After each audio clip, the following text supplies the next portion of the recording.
बिस्मिल्लाहिर्रहमानिर्रहीम।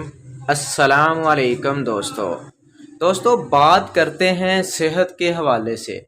जिन भाइयों को, बहनों को, बुज़ुर्गों को, बच्चों को ख़ारिश का मसला है, तदरी है, चंबल है, अग्ज़िमा है, ख़ारिश जाने का नाम नहीं ले रही, बहुत ज़्यादा मेडिसिन इस्तेमाल कर चुके हैं लेकिन कोई भी मेडिसिन काम नहीं कर रही। हम आज आपको इस वीडियो में एक ऐसी टैबलेट के बारे में बताएंगे, इंशाल्लाह आप वो 10 दिन खाने के साथ ही इंशाल्लाह आपकी ये अग्ज़िमा, तदरी, चंबल, ख़ारिश बिल्कुल ठीक ठाक हो जाएंगे और सेहत याब हो जाएंगे। पहले नंबर पे हम परहेज़ बता देते हैं। परहेज़ करना है, अगर परहेज़ नहीं करेंगे, चाहे आपने जितनी मर्ज़ी महंगी टैबलेट इस्तेमाल की हों, तो आपको फ़ायदा नहीं मिलेगा, आप ठीक नहीं होंगे।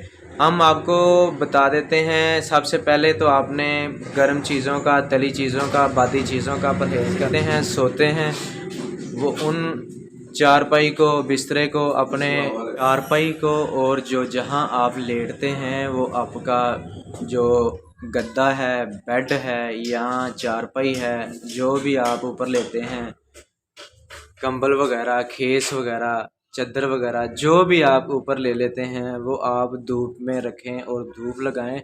इंशाल्लाह जैसे आप परहेज़ करेंगे आपको इसका भी फ़ायदा मिलेगा। और साथ आपने ये टैबलेट टर्बिसल, एक टैबलेट रोज़ाना रात को खाना खाने के बाद इस्तेमाल करनी है, सिर्फ 10 दिन।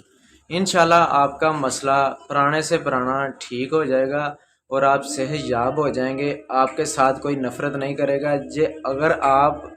अगर आप परहेज़ नहीं करते, टैबलेट इस्तेमाल नहीं करते, तो आपको ये मसला रहेगा। तो आपके दोस्त, आपके अजीज़ो कारब आपके पास बैठने से शर्माएंगे, घबराएंगे कि यार इस बंदे को ख़ारिश है, हमें ना पड़ जाए। ये बहुत ही गंदी बीमारी है, इससे बचना चाहिए और दूसरों को भी बचाना चाहिए। शुक्रिया, मिलते हैं नेक्स्ट वीडियो में। अल्लाह हाफ़िज़।